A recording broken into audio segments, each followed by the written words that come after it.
obboleettiin keenya tokko waan jettee komentii kalee viidiyoon kalee jedhe irratti obboleettiin keenya tokko illee na gaafattanii jirtanii walirra dafee isin deebisuu koofii dhiifama dhabbuu koof dhiifama siniin jechuu barbaada maaliif yaa waan beektanii mana namaa jirra kan jirru mana namaati yeroo tokko yeroo natti toleen viidiyoo waraabu malee yeroo natti tolle viidiyoo waraabu saniif komentii keessan dafee isin deebisuu dhiifama siniin jechuu barbaada.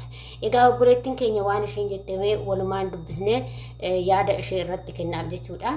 Mee lubbuun deebisii waggaa 2 fixaan jira garuu hanga ammaatti yoo madaamin biyya galtamoo waggaa dabalatta yoo naan jettu in laala jedhaanii waggaa tokko yoo dabaladhe danda'amaayi meenaaf deebisii ji'a 4 qofatu naa hafee jetti.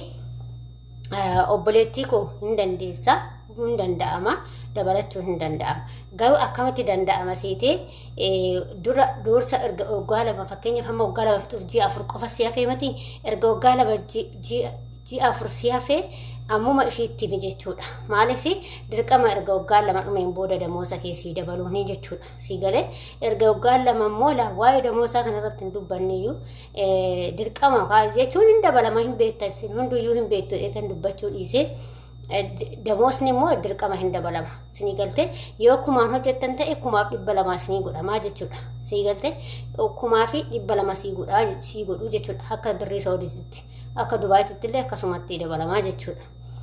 Akka kaawwanittis akkuma birrii isin hojjettanii seetti sinii dabalama irratti sinii dabalamaa jechuudha.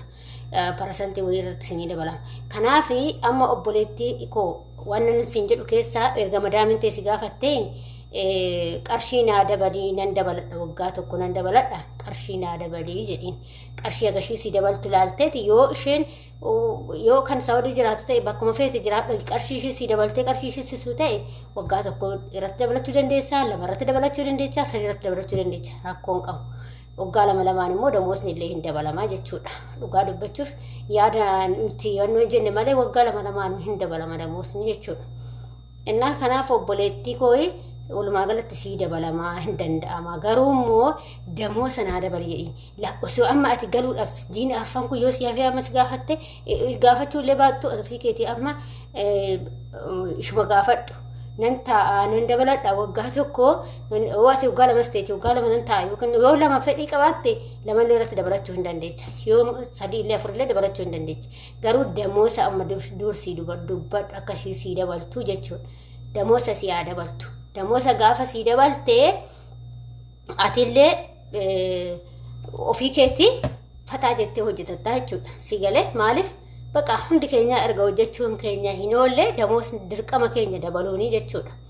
Kanaaf dursitii osoo jiini kee hin dhumatin jiini arfan kuni damoosa naa dabalii nan taa'aa jedhiiti itti himadhuu siin jechuu barbaada obboleettii koo. Kanaan boodatti erga ishiin dabalataa sin jettee si gaafatte ati immoo damoosa kee gaafate yoo ishiin damoosa si dabalte hin teechu yoo ishiin damoosa hin daballe hin teechu maal wanni jedhamee taa'amuuf hin jiru maaliif kan fidattus qarshii fidatti waan ta'eef kanaaf immoo yaa hin dabalu bakkuma hunda kuni waggaa 2 finnaan hin dabalama damoosni jechuudha.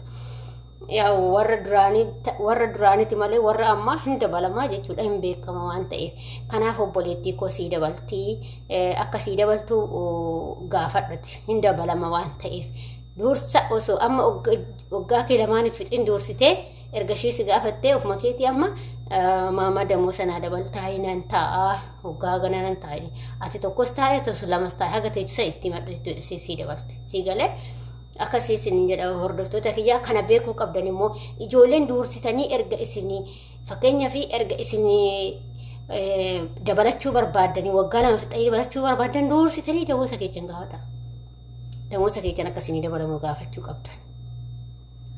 Amma maaliif hunduu hin beektu dheetan waa'ee damoosaa kana kaasuu dhiisan maaliif dirqama qaba waggaa 2 yoo fixame sarratanyaa kamiifuu hin dabalama jechuudha waggaa 2 finnaan hin dabalama yoo ofii isaatti warra sun dabaluu hin barbaanne malee hin dabalama jechuudha garuu ati gaafadhu malee maaliif deebi'anii waraqaa si hojjisiisanii yookiin si daduu danda'u waan ta'eef hin dabaluu siin jedhanii si dhiisuu danda'u waan ta'eef kana osoo isaa waraqaa kee yookiin qaabaa keessin hojjisiin dursitee waggaa 2 erga fixuu geesse amma jiin arfasii kana keessatti waraqaa damoosa nan ta'a waggaa ganan ta'a damoosa keenyaa dabalee silaa kaan 2 fixeen jira kunoo jettee itti battaa ishiin immoo sii dabaltii jechuudha.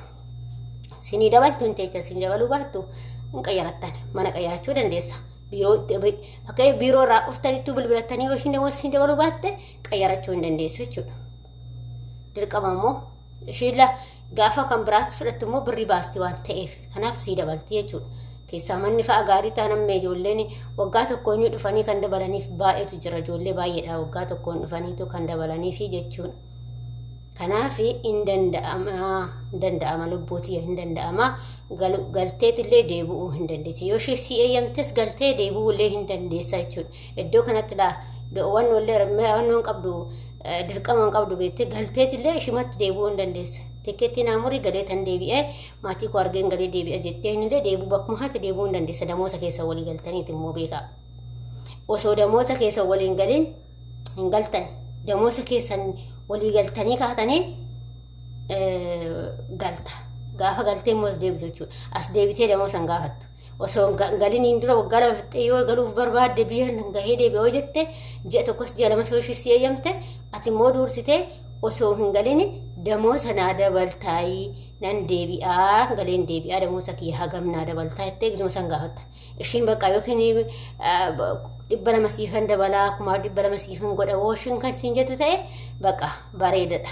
Galiitii bakkuma sa'itti deebi'i. Maaliif gara biraa deemurra immoo manuma dura hojjettasan bakkuma dura hojjettasan sinii wayya. Maaliif ganaa biyya biraatti soo deemte ta'e birrii qarshii baasta waan ta'eef. Mana biraatti soo deemte immoo akkasuma manni sitti jijjiirama waan ta'eef dafanii siin qayyaran. Dafanii akka ammas siin dabalan damoosa waan ta'eef. Gin bakki gaarii taanaan bakkuma sa'itti galaatii deebi'a. Rakkoon qabu waggaa lamaan galuu hin dandeessan akka barbaaddeetti. Ati amma dirqama waggaa 4 gochuu hin qabdu yoo barbaadde immoo yoo hin galu amma lakka waggaa 3 fixadheen gala soo jettee hin dandeessa. Galteessis waggaa 3 fixattee galtee deebi'uus hin dandeechi akkasittis rakkoo takka hin qabu. Sinii galee bakka kontiraan wagguma lama kanaan booda kalaas rakkoon hin jiru. Galaatis deebi'uu hin dandeessan waggaa 2 hin galattanii deebi'uu hin dandeessanii jechuudha. Maaliif warri gaarii ta'an waggaa foggumaamattu siin muruu danda'a. Nama fakkeenya yeroo dura galisan dura mana biraatiin ture achirraan immoo mana sanii qayyaradhee mana kanatti qayyaradhe.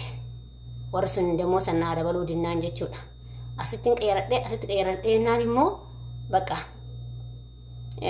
kumaa fi jechuun demoo sanaa dabalanii deebisee immoo waggaa tokkoo fi ji'a ja'a qofan taa'e warra kana jechuudha.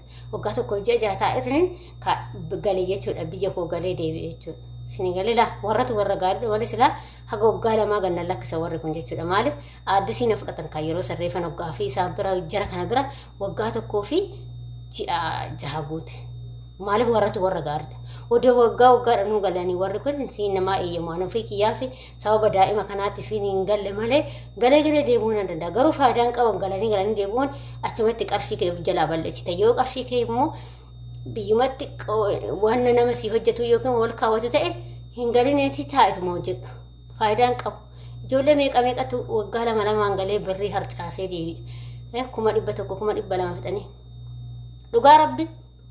Ijoollee baay'een arge jechuudha. Ijoollee baay'ee hiriyoonni kee akkasitti galanii kan deebi'an. Anamma yeroo tokko bicha garuu keessa ture gizoo tokko bichaan galee dhaqqaama fixadhees magaalaa jira jechuudha. Bakka maaliif galaa hoo deebitu kana waan baay'ee balleessaa deemta. Hin galtaa namni gale immoo waa baastaa waan baay'ee baastaa achitti teechee bakka achumatti si alaa deebi'a jechuudha. Kanaaf immoo dirqama sanni waggaa kee fixattee galu bakka. Yookiin immoo qixxeedhaan galtee deebitee waan kee ilaalattee maatii kee ilaaltees deebitee hojjetatte bakka saniin booda tokkortuma qalta jechuudha. Akkasitti isiniif baay'ee gaariidha isin jedha. Kuni gorsa kooti isiniif hin taa'e jedheetii yaada hordoftoota kiyya. Kanaaf waa'ee qarshii irratti ijoollee baay'eetu qisaasachaa jira. Waa'ee isaa irratti illee isiniifan barnoota isinii kennaa durallee kenneetan ture. Irratti immoo yaada ofii kiyyaa ijoollee baay'eedha. Kan ofitti mirar jettan birrii maatiin walaa balleechi birrii maaliin akkasuma walaa godha jettanii waa'ee isaa irratti illee isiniif hin hojjedha jechuudha. Maaliif birriin hin argama. Lubbuu keessan qofa kan isin barbaachisu lubbuu keessan irratti abadan faradina. Ijoollee baay'eedha kana waa'ee akkanaa kana godhanii qarshiidhaaf jettanii hiriyaadhaaf jettanii deebisanii ijoolleen immoo hiriyaa attaallalee booletti fa'a galataniini akkasitti shawwadamee meeqatu jira. Waaruma miidiyaa har'aa gargaa jiru. garuu eenyumaafuu bakka hin kennin obboleetti koo eenyuuf bifatti jijjiiraa jirra seetanii na ilmi namaa jechuudha abbaan fedhe yoo ta'e eeyyuu gaafa qabaatte si jaalata malee gaafa dhabde sin jaalatu jechuudha. Naa isa immoo viidiyoo biraatiin isinii hojjedha. Kanaaf obboleetti koo qaalii hin dandeessaa sin jedha walumaa galatti hin danda'ama. Kontiraata kee erga xumurteen booda immoo osoo hin xumuriin booda kan waggaa sadaffaatti gisee dabartu kana damoosa kee gaafa akka ishii sii dabaltu isa qofa malee hin danda'ama rakkoon qabu qaama immoo mas isaanitti hojjisiisa wanna biraan jiru. Akkasi nagaa ta'a fayyaa ta'a hanga viidiyoo biraatti walitti deebinutti viidiyoo kana turtii gaarii sin jedha akkasuma yaada qiiqoo qabaattan koomentii irratti akkanumatti gaafachuu hin dagatinaa isin jedha wanna hin beekne walirraa barannaa akkasuma laayik sheerii naa godhaa viidiyoon kiyya deemaan jiru garuu nan hojjedha naa deemuu dide maal akka ta'e hin beeku.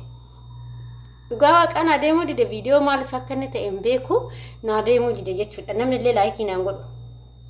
Inna laayikii godhaa siif fayyada har'allee ta'uu baatu gaafa hangaletti siif fayyada jechuudha. Nagaa ta'a fayyaa ta'a waaqayyo isin hojii yaa ta'u jabaadhaa.